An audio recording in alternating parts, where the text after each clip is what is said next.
नमस्कार भाइयों और बहनों। आज 12 जनवरी है। 12 जनवरी स्वामी विवेकानंद जी का जन्म दिवस।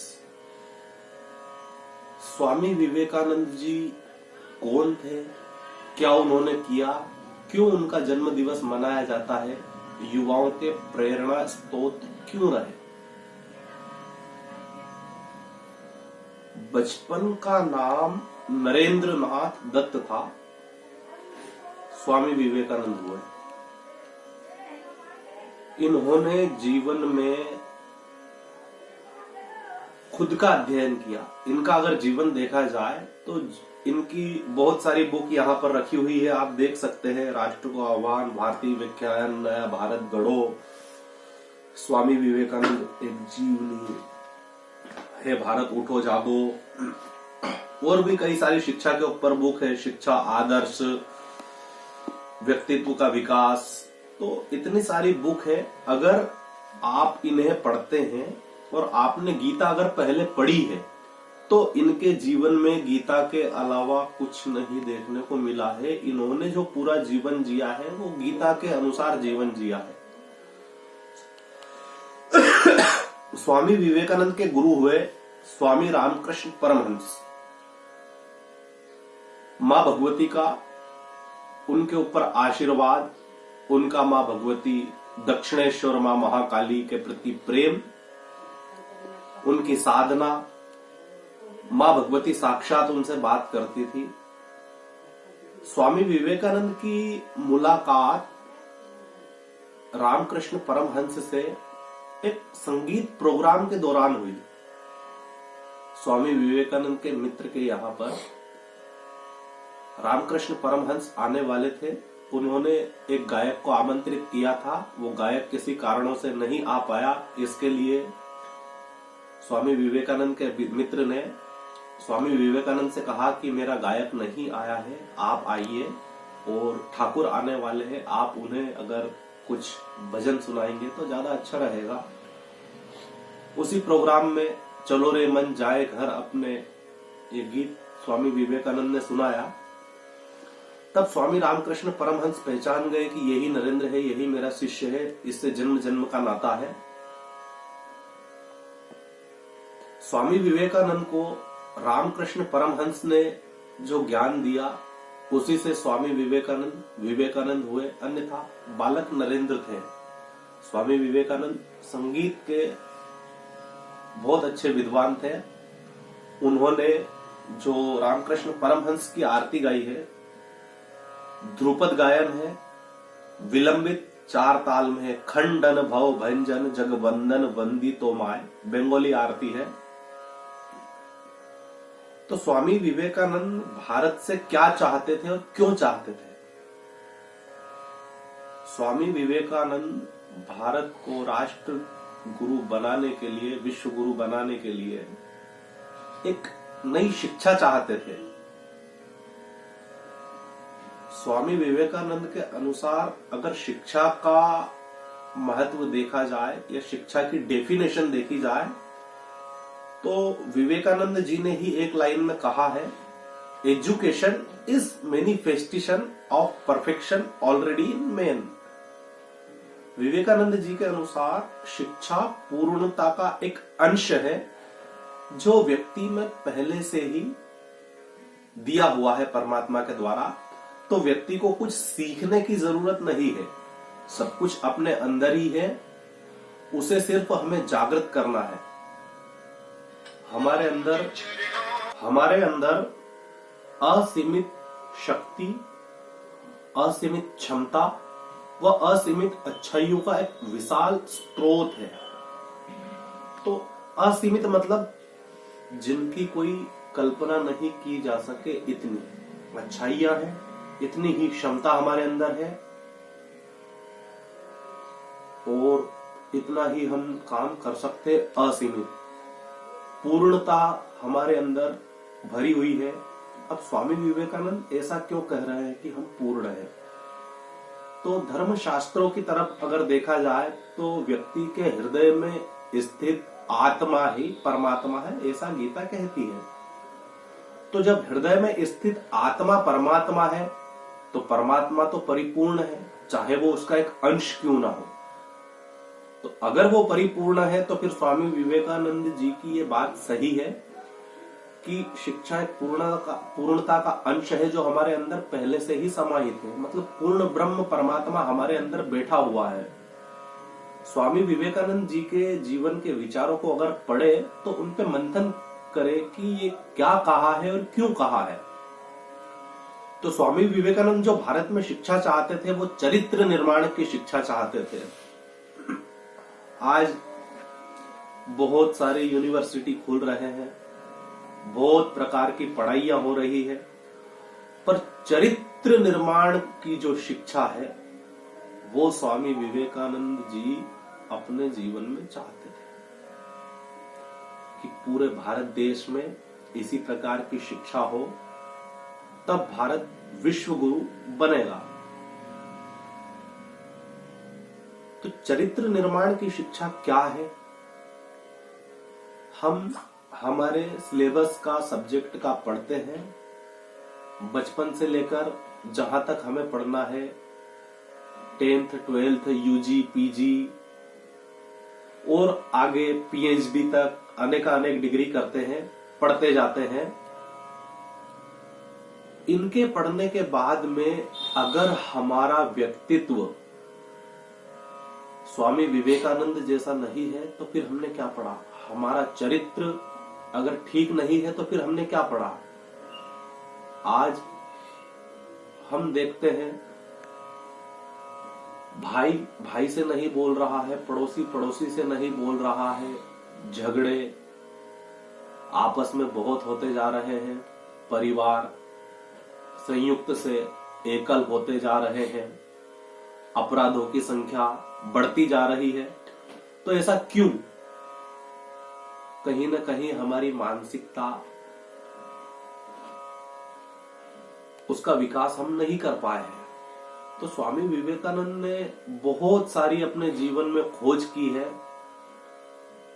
सत्य की खोज है, साहसी बनना है, अपने व्यक्तित्व का निर्माण करना है और अनेक ऐसी चीज है। अगर स्वामी विवेकानंद के जीवन के बारे में बताया जाए तो समय, दिन, साल ये कम पड़ते जाएंगे, क्योंकि जितना हम अध्ययन करेंगे और अध्ययन करने के बाद में उस पर विचार विमर्श करेंगे तभी हम हमारे जीवन में उनके द्वारा दिए गए संदेशों को उतार सकते हैं। तो भारत को अगर विश्व गुरु बनाएंगे तो न तो मैं अकेला व्यक्ति बना सकता हूं, न स्वामी विवेकानंद अकेला बना सकते थे, न कोई अकेला व्यक्ति बना सकता है। अगर हर व्यक्ति अपने अंदर में स्वयं ही बदलाव लाए और हर व्यक्ति यही सपना देखे कि हम भारत को विश्व गुरु बनाए, तब ही हम भारत को विश्व गुरु बना सकते हैं। उसके लिए हमारी मानसिकता, हमारी सोच उस प्रकार की होनी चाहिए। क्या शिक्षा की परिभाषा है? क्या शिक्षा का महत्व है? व्यक्ति जीवन जीता है, सुबह उठा, ब्रेकफास्ट किया, नहाया धोया, उसका काम करने निकल पड़ा, दोपहर में आया, खाना खाया, वापस चला गया, शाम को आया, खाना खाया, थोड़ी देर टीवी देखी, सो गया। अगले दिन फिर यही क्रम। दिन पे दिन बीतते चले जाएंगे, महीने बीतते चले जाएंगे, साल बीतते चले जाएंगे। एक दिन आप देखेंगे बुढ़ापा आ गया है। आपने क्या किया? कुछ नहीं, मौत खड़ी है, देख रही है, हंस रही है। कितना समय आपको इस जीवन में दिया गया था? आप साधना के क्षेत्र में उतरे हैं कि नहीं? आपने स्वयं के अंदर स्थित आत्मा को जाना है कि नहीं? अगर स्वयं के अंदर स्थित आत्मा को नहीं जाना है तो आप परमात्मा से कभी भी नहीं मिल सकते हैं। स्वामी विवेकानंद ध्यान करते थे। ध्यान में रामकृष्ण परमहंस की कृपा हुई तो स्वयं की आत्मा को जानने का उन्हें सौभाग्य मिला। फिर उन्होंने, उनके जीवन में इतना बड़ा चमत्कार हुआ कि या तो स्वामी विवेकानंद जानते हैं या फिर जो व्यक्ति इस प्रकार का ध्यान करता है और अपनी आत्मा को जानने का प्रयत्न करता है और उससे जो छोटे छोटे अनुभव होते हैं वो जान सकता है उन अनुभवों को, और वो अनुभव किसी के सामने शेयर नहीं कर सकता, क्योंकि उसके पास उन अनुभव को शेयर करने के लिए इस ब्रह्मांड में कोई शब्द नहीं है। अगर मैं कहता हूं कि मुझे कोई काम करने से खुशी मिलती है, तो कितनी खुशी मिलती है उसका नापने तोलने का कोई पैमाना नहीं है। दुनिया में कोई चीज बनी ही नहीं है नापने के लिए मुझे कितनी खुशी हुई है या मेरा मन कितना संतुष्ट है, मैं कितना सुखी हूं, ये चीज देखने के लिए। तो ये अनुभव की बातें हैं।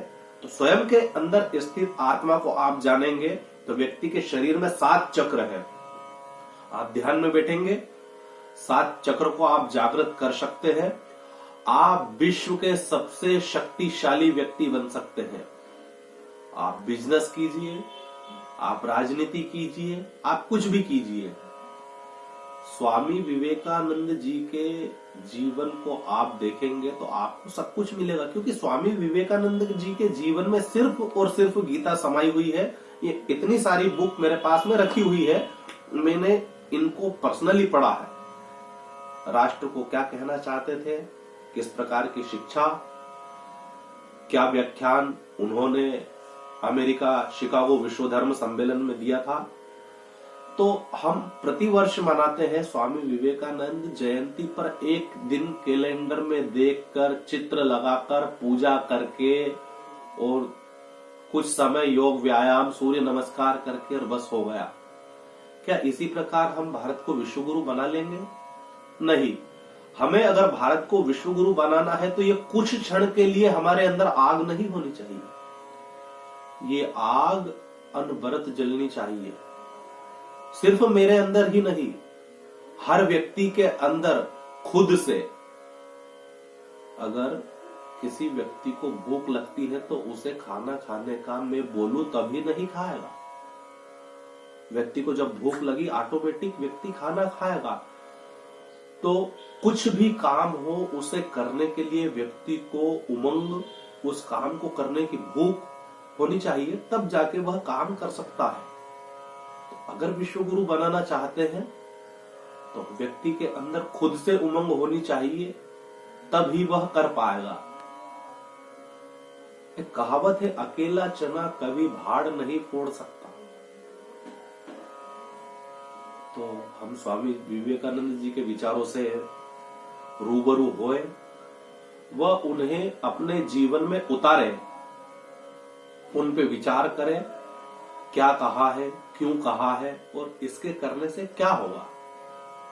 अगर आप बदलाव देखेंगे तभी आप उतार पाएंगे। तो मैं जो कह रहा हूं वह तुम्हारे लिए सही है या नहीं, इस बात की कल्पना तब की जाएगी जब आप मेरे द्वारा कही गई बातों को अनुभव करेंगे, तब आप इन बातों को सही या गलत बता पाएंगे। क्योंकि मैंने जो बात कह दी आपसे, क्या पता सही हो या गलत हो, पर जब आप अनुभव करेंगे तभी आप सही या गलत का पता लगा पाएंगे। तो इसी प्रकार स्वामी जी ने सत्य की खोज करी थी। एक छोटी सी कहानी है। बचपन में स्वामी विवेकानंद जी अपने घर के पास में एक पेड़ था, उस पेड़ के ऊपर उल्टे लटकते थे। एक बुजुर्ग व्यक्ति ने देखा कि ये बच्चे हैं, उल्टे पेड़ पर लटकते हैं, किसी दिन गिर जाएंगे तो इन्हें चोट आ जाएगी, तो इन्हें मैं डरा देता हूं कि बेटा इस पेड़ पर उल्टे मत लटका करो, यहाँ पर ब्रह्म राक्षस रहता है, वह किसी दिन आ जाएगा और तुम्हें खा जाएगा। तो स्वामी विवेकानंद जी के साथ कुछ बच्चे और लटकते थे, वो बच्चे सारे भाग गए कि इस पेड़ पर ब्रह्म राक्षस रहता है। पर स्वामी विवेकानंद जी नहीं भागे। उन्होंने उस बुजुर्ग के द्वारा कही गई बात में सत्य की खोज की कि क्या यह बुजुर्ग सत्य बोल रहा है या नहीं बोल रहा है। तो स्वामी विवेकानंद जी ने यह पाया कि मैं इस पेड़ पर आज से नहीं लटक रहा हूं, मुझे लटकते लटकते बहुत दिन हो गए हैं, 2-3 साल बीत गए हैं, इससे अधिक समय बीत गया है, मैं इस पेड़ पर आकर अक्सर लटकता हूं। अगर ब्रह्म राक्षस होता तो मुझे कब का खा चुका होता। तो इस पेड़ पर कोई ब्रह्म राक्षस नहीं है, बुजुर्ग ने हमें डराने के लिए झूठ बोला है। तो सत्य यह है कि यहाँ पर ब्रह्म राक्षस ने इस प्रकार उन्होंने सत्य की खोज की।